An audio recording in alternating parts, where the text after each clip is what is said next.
This is Derek J. Freeman of AnyPay.global, and you're listening to Milk on CoinSpice. You're listening to Milk, Soothing Crypto's Burn, with host C. Edward Kelso from CoinSpice.io, your home for just spicy crypto things online.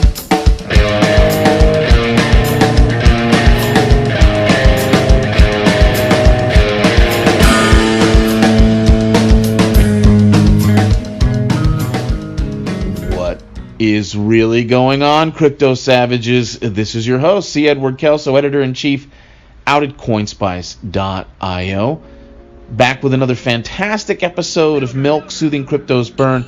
This time around, I've got Puey, who is the head and CEO of Edge Wallet, formerly Airbits, which I'm sure you're at least a little familiar with. Paul is a fantastic guest to have right now at this time. I've actually been trying to get him for a while on the show, and the reason why he couldn't come on is the same reason I wanted him on, ironically, and I would tell him that constantly. He's got his head down. He's building. He's not out there throwing bombs. He's not part of all these dumb debates.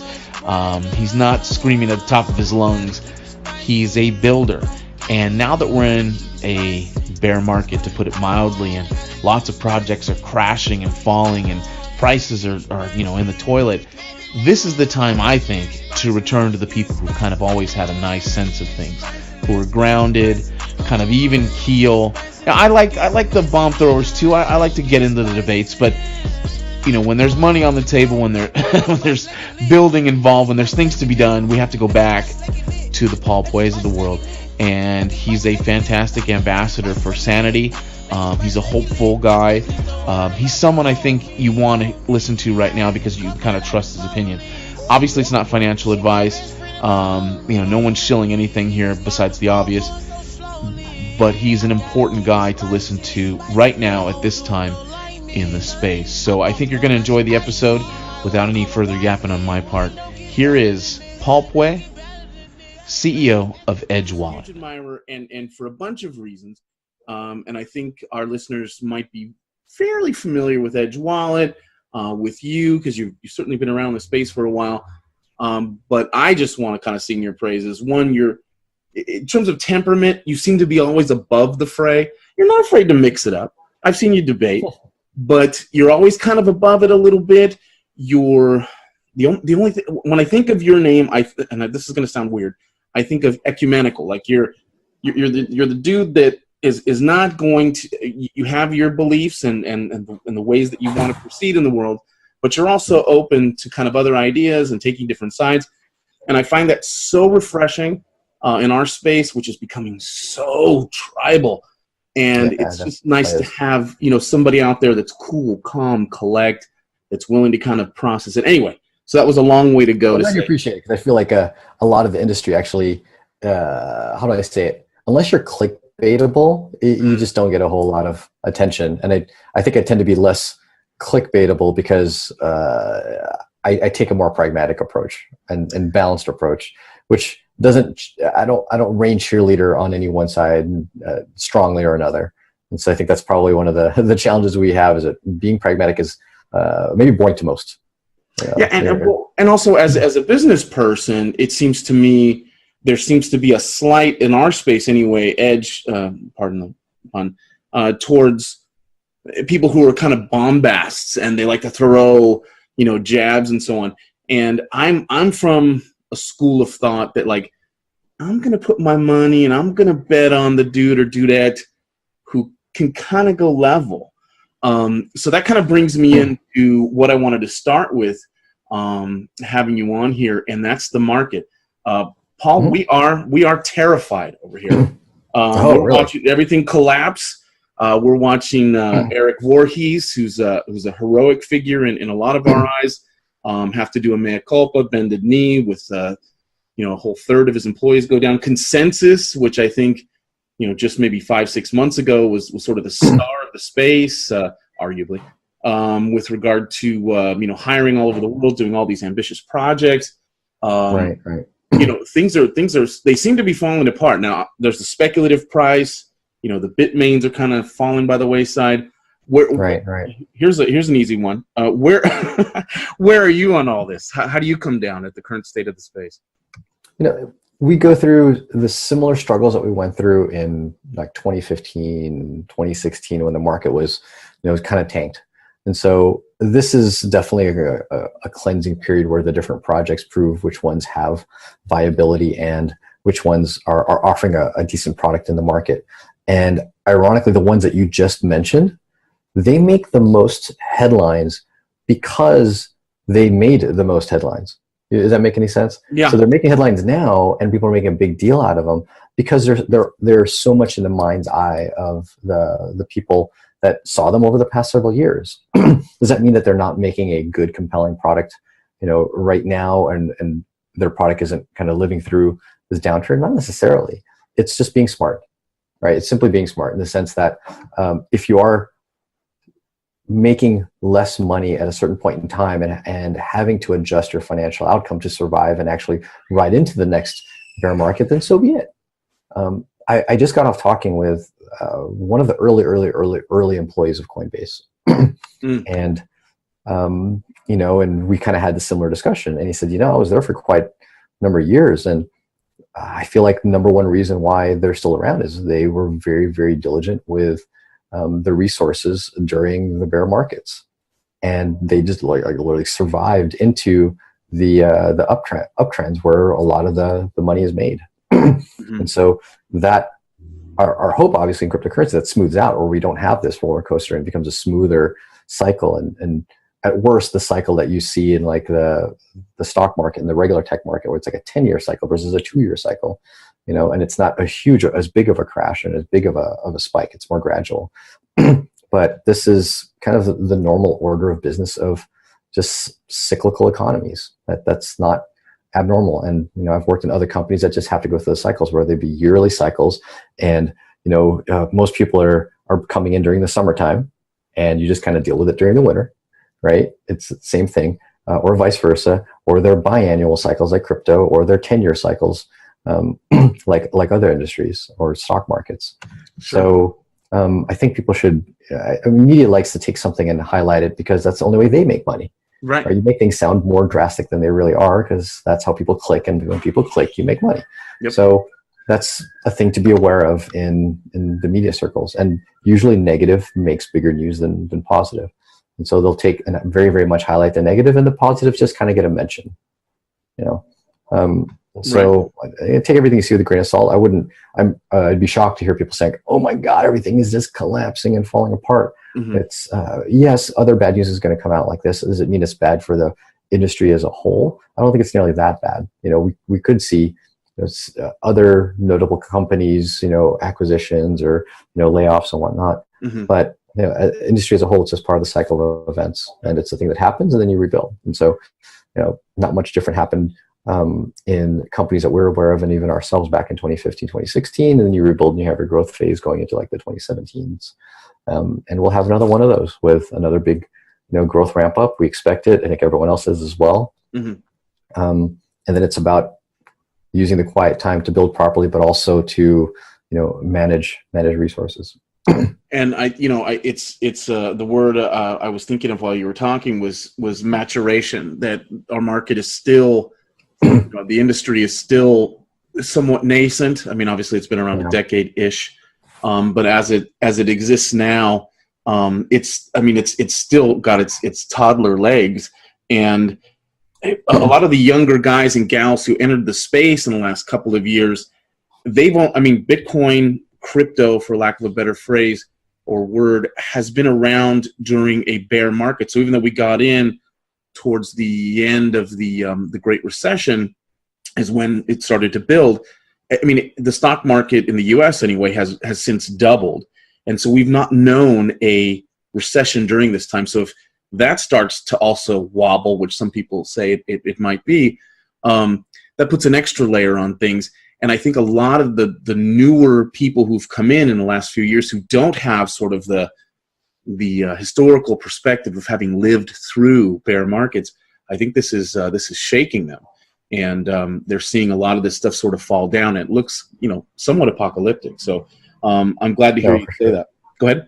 Yeah, definitely the interaction with the traditional markets and the crypto markets is going to be an interesting one over the next couple of years, given that, like you said, we've never had the intersection of two bear markets, crypto and traditional equity markets.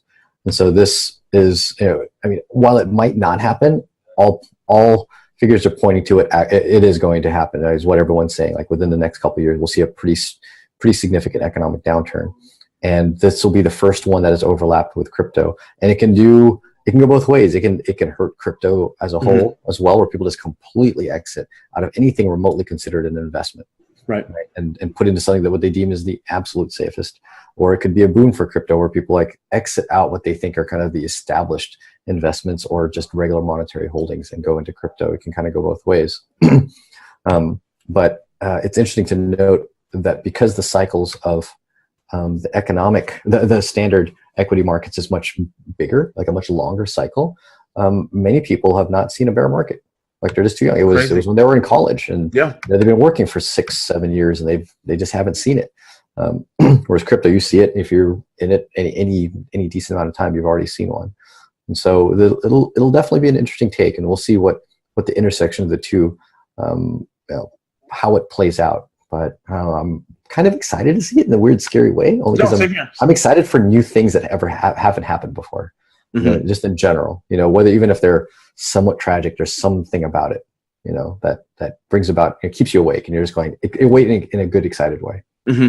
Yeah, and with my wife and I, she got into it a little bit later than I did. I've just being in the industry, and she saw my holdings during 2017. She'd married a genius, Paul. She'd married a financial genius. Yeah. Everything was doubling and quadrupling. Couldn't go wrong. Oh, friends were like, how did you know this? How did you, gift, guys? It's a gift. What do you want me to say? It's a gift, yeah. If you put your head down and work hard, you too can. Anyway, so by January, I was an asshole in the room. There's no doubt about that. But she basically, we had to sort of readjust our thinking. And the one thing I was able to impart to her, not that I'm like some, again, genius, I'm definitely not, is to say to her, hey, you know what? We should be taking profits at this point. Like this is the time to be careful. Like it's counterintuitive, I think, to people. So is it then, so like now I seem like a genius double, right? So we get out of crypto late December, and the thing just happens to fall apart in January. And so we say, well, that was a good idea. You play it safe during the bubble, and is the opposite, and we'll kind of wrap this particular part of the podcast up here. Is the answer during a bear market to take maybe a slightly more risk, or do you just consolidate the entire time? I mean, it depends on what you mean by more risk, right? Is it sure? Do you short the market right now as it's in a bear market? Is that riskier than buying? I mean, so it depends how you define risk. But if you simply take history as any example, and you just follow history, we're at an 85 plus, 85-ish percentage drop. Historically, if you're at an 85% drop from an all-time high, that's been a good time to buy. And I'm not making a recommendation. I'm just really looking at history, right? Just looking at history, and that's generally a good time to buy. And within the 2 to 3 year time frame, you're historically going to be up pretty good. So, but as a business person, like when you're dealing with Edge, and not to get too much into the books here, when you're dealing with your business, how are you? Kind of navigating these waters in sort of general parameters. Yes, I mean, generally speaking, as a company in the crypto space, you don't try to speculate. Like, we're not a hedge fund. People invested in us, didn't invest in us to speculate on the value of cryptocurrency. They do that already on their own, right? Now, just by operating with cryptocurrency, you're having some influence on the price of the market, both in the business that you're able to bring in, as well as just simply the crypto that you might be holding. That can be both a positive and a negative. And it definitely was a huge positive for what was a small amount of the crypto that we were holding in early 2017 to becoming a very significant amount at the end of 2017, and then down some now. But as a business, predictability is a bit more important because you're trying to build something other than making a killing on crypto valuation. And so really, providing that stability being the more important thing that we're looking at versus like, hey, we're investing in crypto. That's for each individual in the company to do on their own. And that's why I wanted you on so badly, is because you're a builder in the space. And I think I do it too. I tend to, like I just did for the first part of our talk here, I tend to kind of overemphasize the speculative aspect. There's nothing wrong with it. It's just it's not the picture. You know, you're not exactly. Complete. Yeah, so very cool. Admittedly, as an individual, I wish I was more of a speculator, because I've been so heads down on building a company and whatnot, that many times that something that has crossed my head as a speculative opportunity, both on the buy and the sell side, I would it would just be like a chore. Like, oh, it's like taking out the garbage. I should do that. You know what I mean? Mm-hmm. Like, oh, I should do that because I think it's a pretty good opportunity, or I should exit out because I think it's a good time to sell. But it just felt like literally taking out the garbage. I'd rather build. And so I've missed on a lot of what I'd call kind of financial economic opportunity for myself, because I've just been heads down. You know, I mean, overall, it's been a generally net positive on what I've owned over the course of the past 4 years, but it could have been far, far, far better. To be able to utilize the ups and down swings, the grander, market ups and down swings, which I've just been two heads down to leverage. That sounds. I think that's actually kind of a nice segue into sort of your background.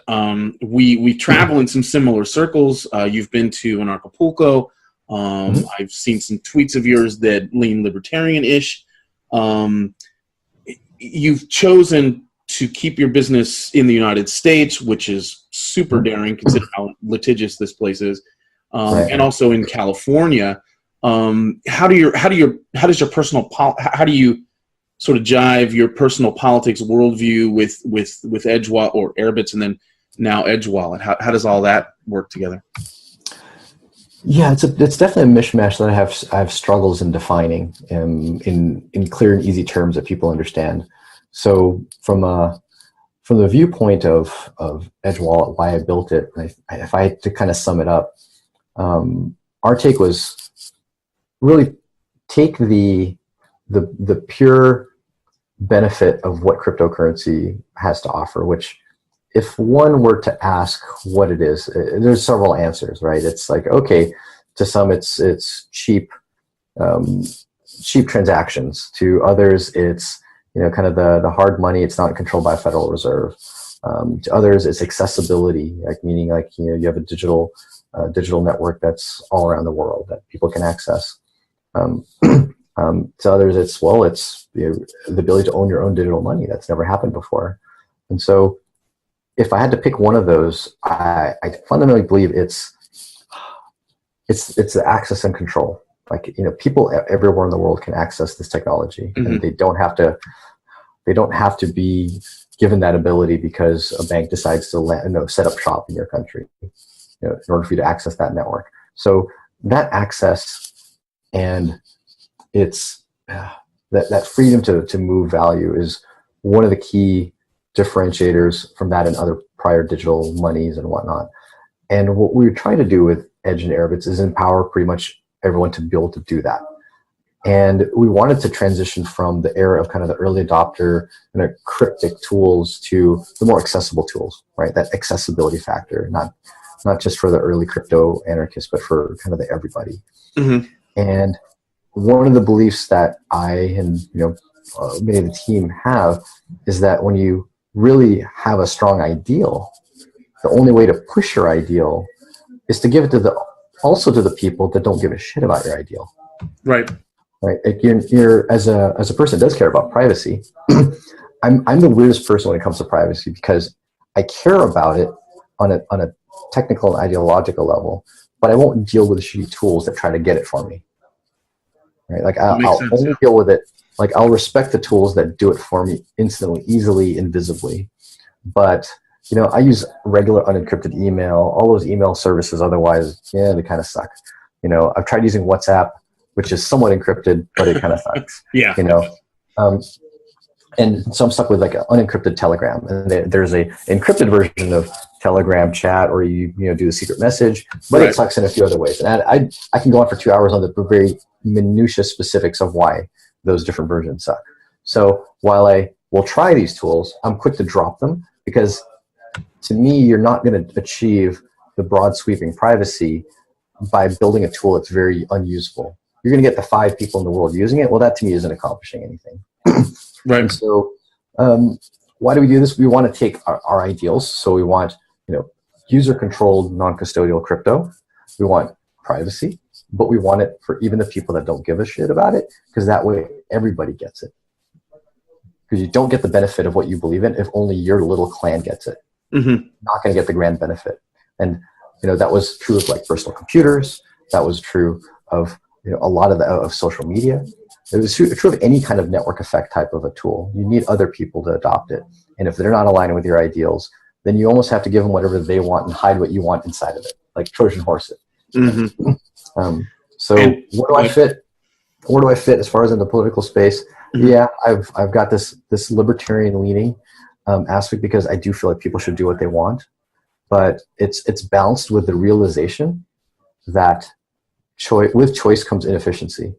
And this is one of the biggest kind of at my heart struggles that I have. And I think a lot of early thought leaders have these weird struggles inside of them. Like Steve Jobs had this similar internal struggle, in that he believed and loved technology so much, but he loved nature and humanity. Right. And the two kind of collided. And I have a similar collision in the sense that I love the idea that people should have their own choice and make their own decisions, and not be in control by a very large governing authority. But at the same time, I realize that there's an efficiency gain by people not having to make those decisions and delegating those decisions. Like, what do people say when you're a boss? Like, don't do all the work, delegate. Right. And that's what we're doing by having a government, is we're delegating. We're saying, I don't know what insurance plans to get out of the 100. Can you just tell me what's good enough for me? That's a good point. But that sucks. It's like, it's so counter to the libertarian principles of let me choose. But that's all it is. It's simply an optimization. And now there's optimizations that have gone way the hell too far, right? It's like, you're giving the government so many resources that they over optimize and they make choices for you that are not in your best benefit. Mm-hmm. And then there's the other extreme, which is the pure anarchist thought, where like, leave me absolutely alone and let me choose every little minutia detail. I guarantee you, in that world, no one will get anything done. Like, the shirt, the don't trust, verify. Yeah. Right. That whole concept to me is the biggest load of bullshit. Right. I'll go on stage and say that is the worst thing to advocate, because you have to not trust and verify everything in your world. What would you get done? Right. What would you get? What if you didn't trust that your car worked every single day? What if, you know what I mean? Like, you don't trust that when you turn on your gas stove that it won't blow up. You can verify that every single day. Like, you don't realize how much trust you're putting in the world around you every single day and everything that you do. That's just part of how we live, and we want to be able to trust, because then we can do other things as opposed to trying to verify everything. And that brings us to how you guys move from Airbits, and pretty much every project I've seen you associated with gets super high marks across the board. It's kind of like one thing everybody can agree on. So if people are shitting on this wallet or they don't like that, they come back to the Airbits or now the Edge wallets. No Edge. You go, well, this is where I can go with. And I referenced my wife. She had Airbits. Loved it. Cool. And the new UI, I think, because you're talking about the privacy aspect. I guess Edge really isn't new anymore, but sort of the latest version of the interface is nice and smooth. Very easy to get in and out of, but like you say, in a way, you have to kind of trust that the purpose of the Edge wallet seems to be a super high premium on security, and at the same time, making it an ease and something you want to use, and something you can get at all the different types of tokens that are out there, and some of the innovations that are taking place in the space. And so you're trying to sort of thread that needle. I think you've got it kind of right. Is that right? Did the switch from Airbits over to Edge, was that largely to kind of merge what you're talking about here, the security and making it user friendly? Yeah, you've got it pretty close to the mark. I'll give you a little bit of backstory on why we rebranded in the first place, and it has to do with kind of the model of security. At some point in 2015, I believe, or early 2016, we started seeing what was the value add of Airbits as a Bitcoin wallet. Because there are other Bitcoin wallets out there. There was Mycelium and Bread and, blockchain info, blah, blah, blah. But what was our real value add that a lot of people resonated with? And it was the way we secured keys. It was this method of like encrypt it, client side, back it up, two-factor it, make it password recover. All of that was our differentiating factor that no other wallet could do. Everyone had their little nuanced UI differences, but this is the one thing that we did differently. And we started kind of branding that, and we called it, edge security, right? It was a way of securing data, whether it's private keys or anything, at the edges of the network, right? That was what we talked about. At the edges of the network, meaning not in the central servers of the network where you have an IT manager and an IT department that controls the data. It was secured at the edges on your device, encrypted on your device. And there's no more edge of the network than humans. Like, we as individual people are the edges of the network. Right. You kind of visualize that. And so it really resonated with our philosophy of empowering people and empowering us to have control and access to this, this financial network. And so in that marketing of edge security being the way we secured data, we started to build an SDK. And that was actually a bit of a new SDK, a new rewrite, which was applying the edge security model into other apps that are not Airbits. So our launch partner for that, for like showing off what we built, was actually Augur, way back before Augur was even on mainnet. Like, they were still on testnet. Wow. And it was early integration. It was kind of like the beta, just scrappy, throw something together so we can show that this can work both in Airbits but also in another app. And so we call that the Edge Security SDK, allowing dApps to secure keys the way at the time Airbits does. And then we said, well, this is really cool. You can create your account in Augur and log in just like you would in Airbits. But what if you already have an Airbits account? Do you want to create two accounts? Because when you do that in Augur, you're actually creating another Airbits account. It was two accounts coexisting. We said, well, that's not a great experience. Let's build a single sign-on where you can take your Airbits wallet and literally scan a barcode. And that would allow you to create a wallet in Augur and automatically encrypt it and back it up into the same account that you have with Airbits. But Augur uses Ethereum and Airbits uses those Bitcoins. So you wouldn't actually see the wallet and your balance inside of Airbits. It would just be there secretly in there, encrypted and backed up for you. And so we call that Edge Login, right? It was like our single sign-on, our Edge secure version of single sign-on. And it was non-custodial, client side, and we were pitching it as like the secure alternative to like a Google login, Twitter, and it even worked with dApps such as Augur. And then we realized, hey, it's really cool to take Airbits and be able to sign into these dApps, like these Ethereum dApps. But Airbits can't see Ethereum. You can't see tokens. Let's use the same code that we built for these dApps, and let's build a new wallet that's multi-asset. Uses the same security model, uses the same code as our SDK that was in Augur, but now totally refactored, super modular to be able to accommodate almost any blockchain, easily and simply.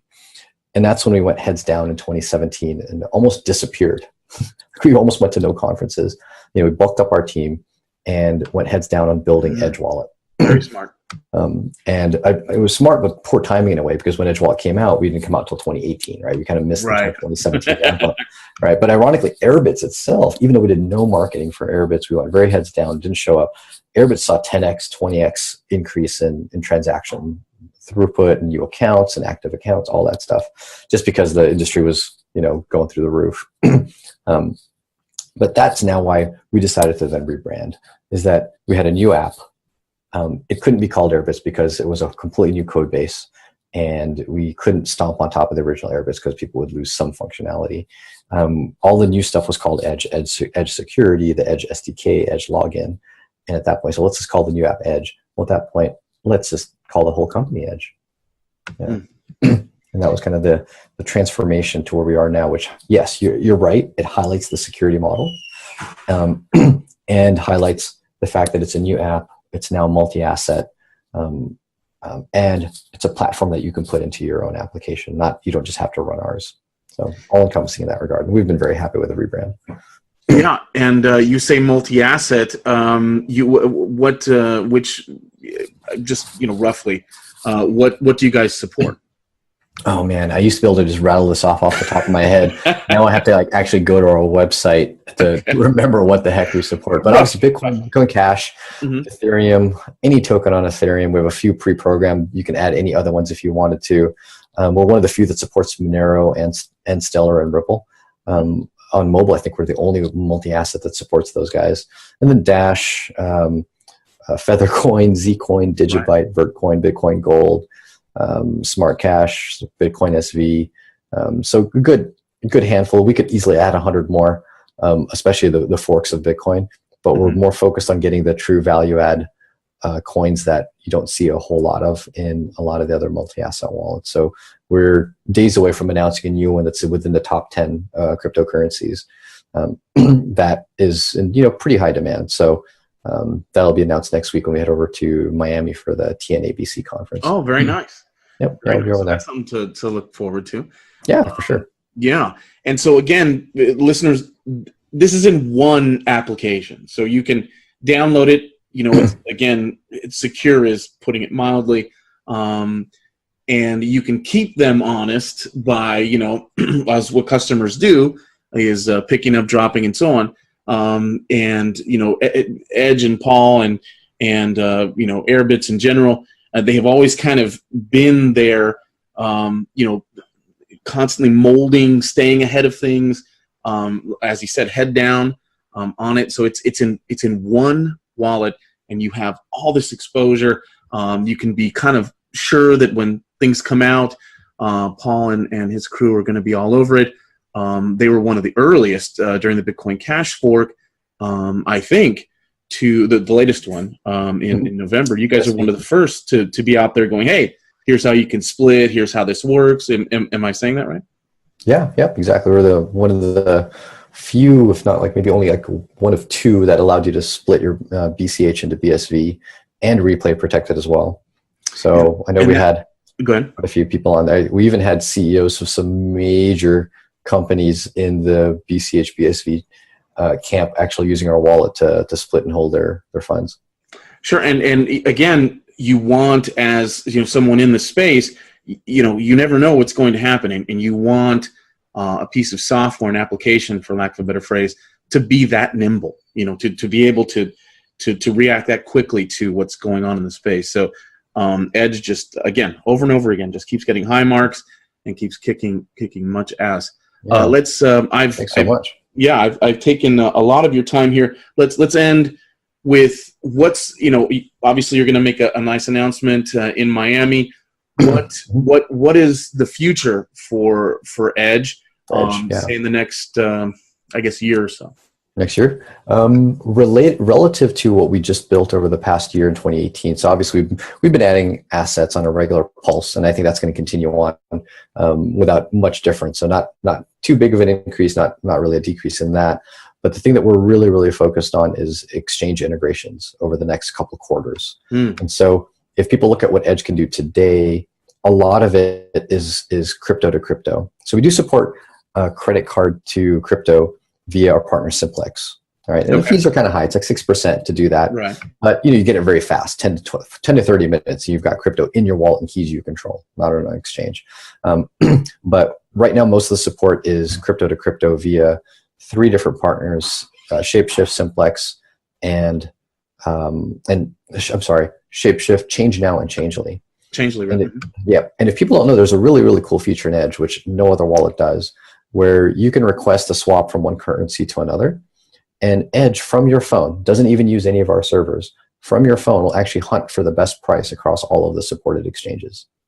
And that's dope. That's not just the best price, but also the best price on the exchange that supports the swap in the first place. So just finding an exchange that supports the 2 currencies that you want to swap, that alone is already sometimes a challenge, having to go from one to the other.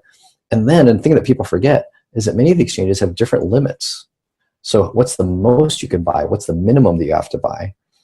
For example, I think Shapeshift has fairly low minimums at like $5, whereas Changely, you got to buy like $30 to $50. Well, whatever you want, we'll try to find it within all the exchanges that are integrated at the best price for the swap that you're looking for. And so we'll be adding a few more of those services to give people more, I won't really so much call it options, but more reliability for what they want. and more currency pairs. But what you'll really see going into 2019 is going to be a strong focus on getting the ability to on-ramp people into crypto from within the app. So integrating with the fiat on-ramp exchanges. And our goal is to cover more of the world and have offerings across more of the world than even the largest exchanges, such as like a Coinbase. And we like to say that we do that not by making enemies, but by making friends, because we partner up with those companies. You know, we say, hey, we'd love to promote your service inside of our app and bring you customers, as opposed to us having to deal with all the regulatory compliance and legal of each country, each region. Right, let them do it. Infrastructure. Hey, let them do it. They're the boots on the ground. They live there. They know what it's like. They've made the relationships. They've rubbed the elbows. We just want to partner with you guys and be able to offer that service and be a global brand. Like a global brand says, like, hey, if you want to buy Bitcoin, no matter where you are in the world, all you got to do is think of Edge, because they've partnered with the right good people to do so. all inside of the app. Boom. Well, you just heard Paul Puey of Edge Wallet, formerly Airbits. He's got his bags packed, fellas. He's ready to go. This guy is constantly thinking. He's got a fantastic team. He's on Twitter as his Edge. They do a pretty regular kind of podcast vlog that's always really interesting. News of the day. He's just an insider's insider. Like, you know, you can hear the reasonableness. There's no crazy that's coming out of this guy. You know that he's got a stable hand on the throttle. You know, just download the wallet. Even if immediately you don't do anything with it, just download it and you'll see immediately why it's such a powerful tool. Again, you know, I cannot thank you enough for taking your time. I know how busy you are just in our personal conversations back and forth, and for you to take the time to sit down with me here and kind of chat things up. I do appreciate it, and best of luck, man, going forward. Thank you so much. Super appreciate it. Yeah, thanks so much for having and being a supporter. Super appreciated. We'd love to be on the show again in the future. Probably when we've got some cool announcements to share with your audience. Love to be on again. So thanks so much.